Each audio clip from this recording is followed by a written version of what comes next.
Welcome to the Breaking the Barriers podcast, brought to you by Resilience Mindset, a division of Justine Martin Corporation. This podcast is your front row seat to inspiration, empowerment, and real-life stories that will leave you in awe. Join our host Justine Martin, CEO and founder of Resilience Mindset, as we dive into the incredible lives of the 27 models featured in the groundbreaking community project, Breaking Barrier Stories Through the Lens. So grab a cup of coffee, settle in, and get ready for stories that will uplift, empower, and inspire. Today on the podcast, we're joined by the incredible Allyson Brown, a true force of resilience and empowerment. Diagnosed with multiple sclerosis in 2005 during her PhD, Allyson has faced immense challenges but refused to let them define her. From completing her doctorate in forensic analytical chemistry to transforming her health and building a wellness business, Allyson has turned adversity into opportunity. A passionate advocate for breaking barriers, Allyson believes disability is not a limitation, but a chance to find new ways to achieve your goals. With dreams of delivering a TEDx talk, hosting wellness seminars and travelling to 50 countries by age 50, Allyson inspires others to aim high and never give up on themselves. Let's welcome the empowering and inspiring Allyson Brown to the show. Hi, how are you? Good, thank you. How are you? Yeah, really good. Now, we know each other. We've done a little bit of work before, some podcasts that we run and that. So, how are things, Allyson? Things are amazing. Yeah, good. Things are really good. Awesome. So, tell us a little bit about yourself and your background. So I was diagnosed with MS in 2005, and that was in the second year of my PhD research. So that knocked me around quite a lot. I was in a pretty stressful relationship at the time, and that was tough. But despite that, I did sort of manage to finish, and since then I went on to work in corporate until 2018 when I had to resign from work due to just crippling brain fog and fatigue. And I didn't know what to do. So I was really desperate to get my health back, and I decided to change my diet, not thinking it would do anything, sort of just went, oh God, I better just try something. And 3 months later, my brain fog went away, like I had energy again, and I felt like myself again. And that was a real turning point for me in my life. So since then I've started my business, and now I help people to change their diets and lifestyles to improve their health too. So how has having a disability shaped your life? Well, it's changed everything. I remember when I first got diagnosed, actually, I remember saying to somebody that I felt like it was a blessing in disguise. And maybe I didn't really understand that at the time, but now I do feel that. I feel like it was a lesson that I needed to learn. And, I think when you get a disability, sometimes it's a real slap in the face. Like, it's a really hard lesson to learn. And it really does show you, like, how resilient you can be, how strong you can be. So it's absolutely changed my life. So now, like, because of the disability, now I'm eating really healthy, and now I'm probably healthier than I've ever been before, because I'm not eating all that really bad stuff anymore. So it's sort of like, well, that's really, I wouldn't have done that without getting diagnosed and going through my journey. So I can so relate, and I only said to my neurologist at the beginning of the year that I'm the healthiest that I've ever been in my whole life, and he's looked at me and I'm like, well, I exercise 3 times a week now, I'm eating better, and go back 30 years ago when I was morbidly obese, that wasn't the case. So I can definitely relate to that one. What does breaking barriers mean to you personally? Breaking barriers means going to the edge of your comfort zone and totally breaking the mold.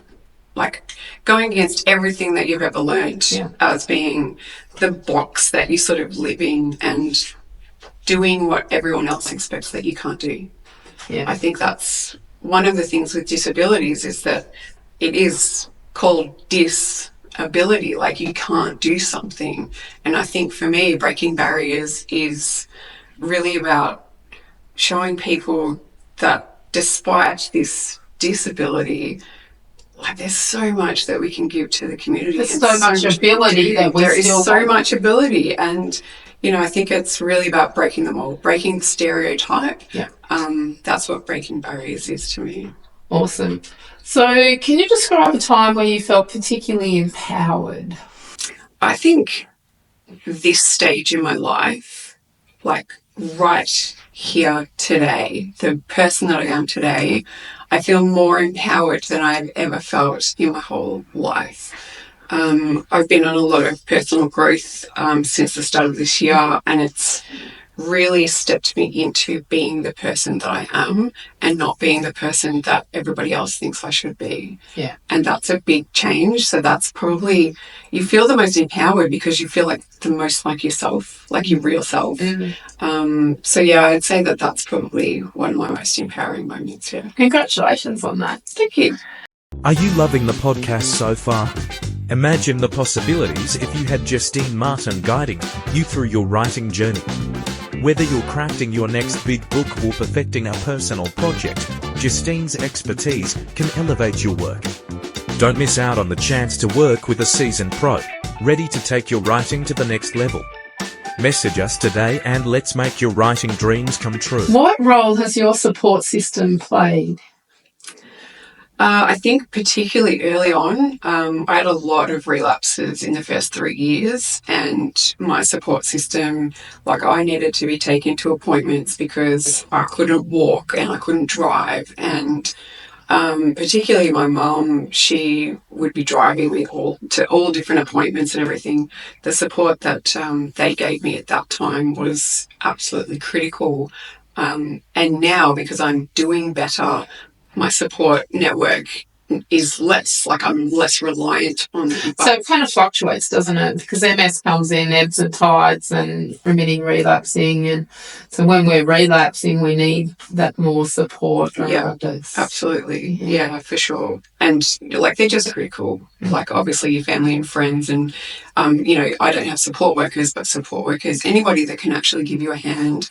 And even just like my husband, he's been amazing, in the times when I have just felt rock bottom in terms of, mood and, feeling lost and helpless. Like I can't get on top of this thing. And this is just, it really affects your mental state.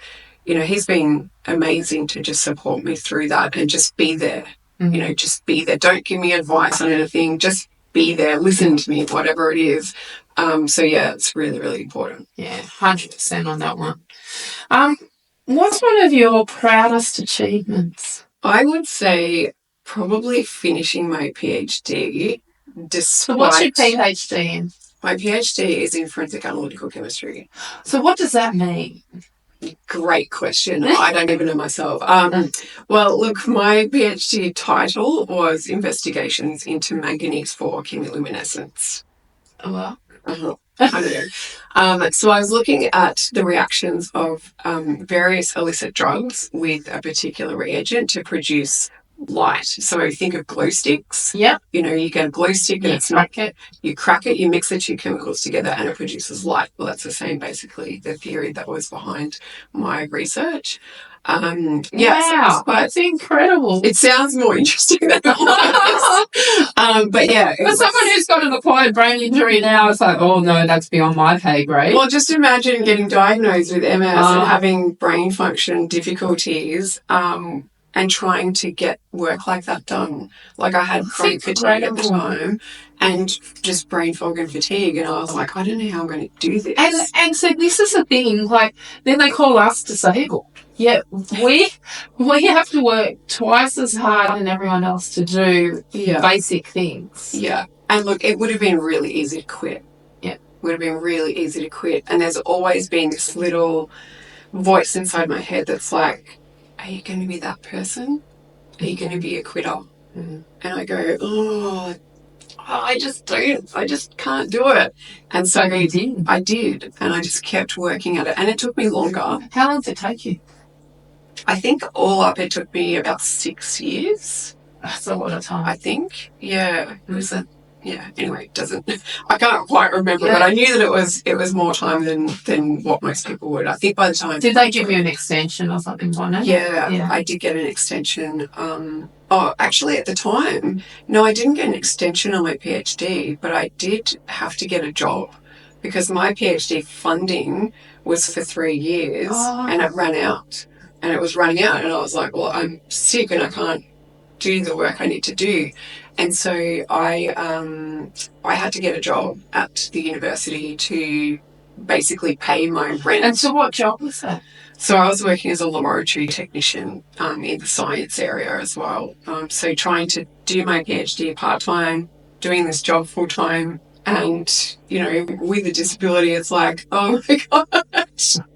So I guess in that way, because I've overcome that, it's like, geez. That's a huge achievement. That's really big. Yeah. It was a really big achievement. That really shows character and strength. So yeah, well done on that. Thank you.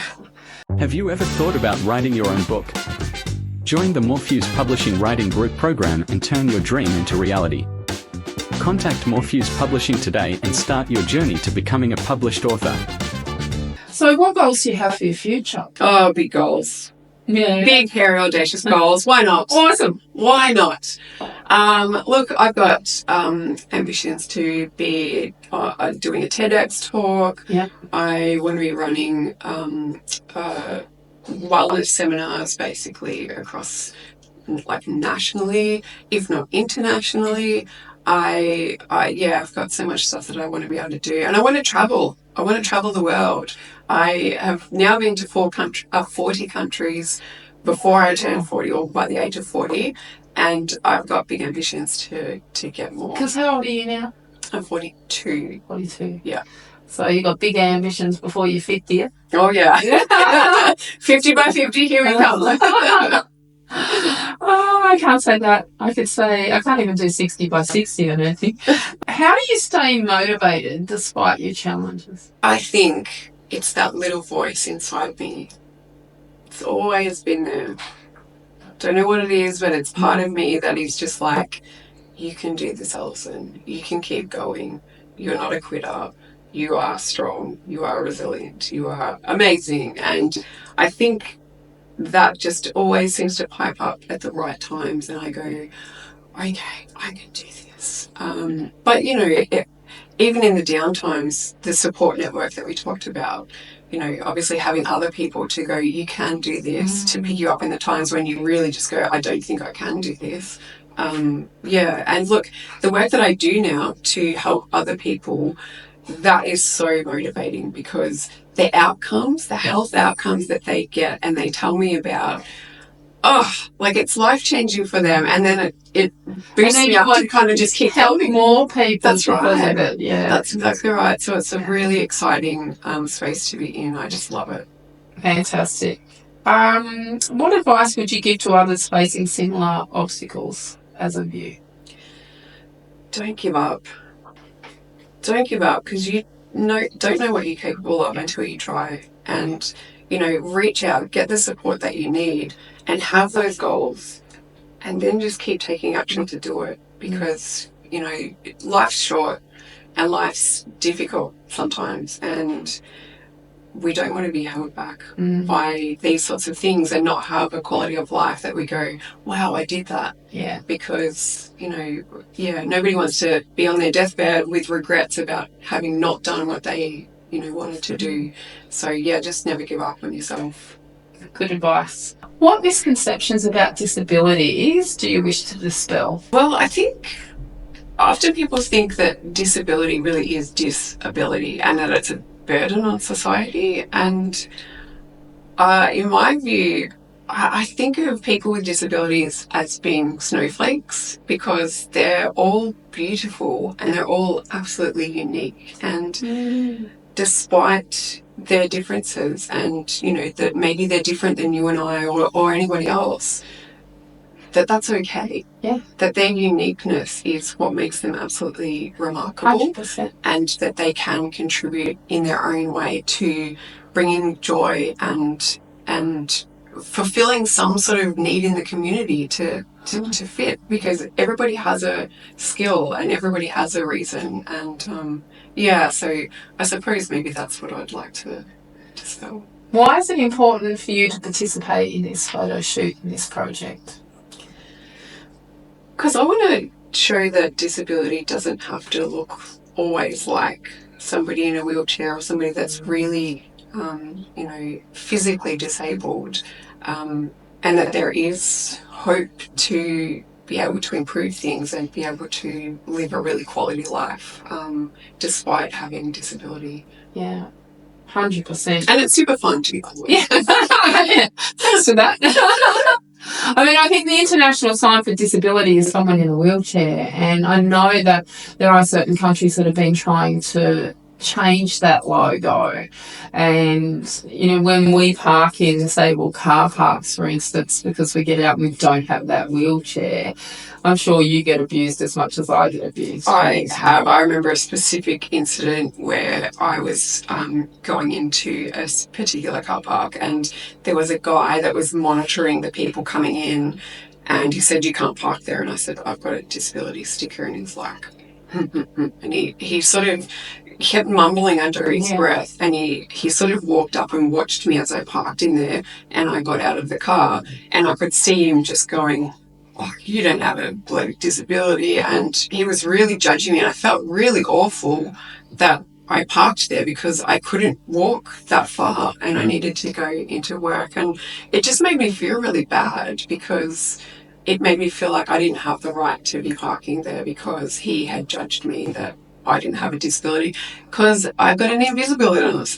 illness. So, it doesn't, this doesn't look like disability. I had to go to the police. That's how bad it was for me. One day I walked out of having treatment with Ally, who was with me. She was about 15, out of Geelong Hospital. I'd just had an infusion for my MS and was parked in a disabled car park, and this woman pulled up beside me and abused me, hanging out. She was hanging out the passenger window, and her partner was driving the car and screaming that I shouldn't be parking there. And Ally actually said, my mum's allowed to park there. How dare you say that? So she was like that little Jack Russell, like at them. And then the next thing, she turned around and said to me that I shouldn't be driving at all if I have MS. And I thought, you ignorant person. Anyway, we then took off out of the car park, and they followed us and they road raged us. And it was really, really scary. And we pull up at the lights, and they pulled up beside us, and she was still yelling at me for parking in the disabled car park. And they got in front of us, like zoomed in front, and I said to Ellie, write down their license plate number. And she did, and we went straight to the police. And the woman wasn't so intelligent because the car was registered in her name. And so the police cautioned her, and it was terrifying. All because I parked in a disabled car park, which I'm entitled to. And I said to the policeman, I'm entitled to park there. He goes, whose name's are permanent? I said, mine. He said, well, you don't need to tell us what your disability is. As far as we're concerned, if you've got that car park and it's in your name, you can park there. We've interviewed someone last time, and she works for the disabled car park permit system, fee, and it was really interesting hearing her story and about the car park permits as well. What hobbies or activities are you passionate about? At the moment, I'm loving the self-mastery, personal growth type of stuff. That's making me feel like just being a better person, better human being, which is nice. I love to travel. I love my animals. What animals have you got? I've got birds, but I've also got these local birds that come in, and I feed them. And What's your favourite bird?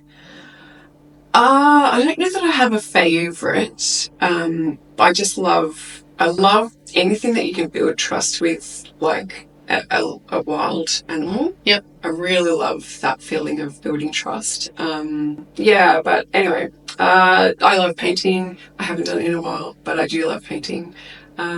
Yeah.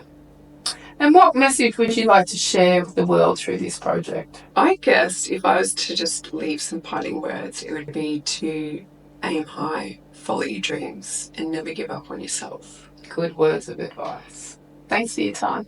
You're welcome. And you look spectacular. Thank you for joining us on this episode of Breaking the Barriers. We hope these stories inspired you as much as they inspired us.